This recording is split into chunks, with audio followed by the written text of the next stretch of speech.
তো এখন সেলিব্রেশন 50 লাখ টাকা গিয়ে ঠেকেছে একজন বা চারজন ধরা পড়েছে। এবং এই যে চাঁদাবাজি, এটার জন্য রিমান্ডে নেওয়ার কি আছে? মানে কেউ তাদেরকে চাঁদাবাজি করতে পাঠিয়েছিল কি না এটা জানার জন্য? এটা কি আপনি বলেন তো, এই 50 লাখ টাকা যদি ব্যাংক থেকে চুরি হতো তাহলে কি রিমান্ডে নিত? ব্যাংক থেকে যে ঋণ খেলাপিরা কোটি কোটি টাকা নিয়ে বসে আছে তাদেরকে রিমান্ডে নেয়?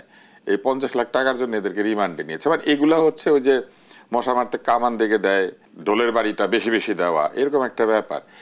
কোথায় চাঁদাবাজি হচ্ছে না? অন্য চাঁদাবাজদেরকে ধরছে না। এই দলের লোকজন কমপ্লেন করেছিল এক সময় ফেসবুকের মধ্যে যে কোথায় নাকি 500 টাকা 1000 টাকা চাঁদাবাজি হয়, এই চাঁদাবাজি লন্ডন থেকে তারেক রহমান বন্ধ করবে। আর এরা এখানে বসে থেকে নিজের দলে চাঁদাবাজি বন্ধ করতে পারে না। মানে একেবারে এটা আমি বলবো যে আমার কথা শুনলে মনে হবে যে আমি খুবই হতাশ, frustrated. It is totally frustrating.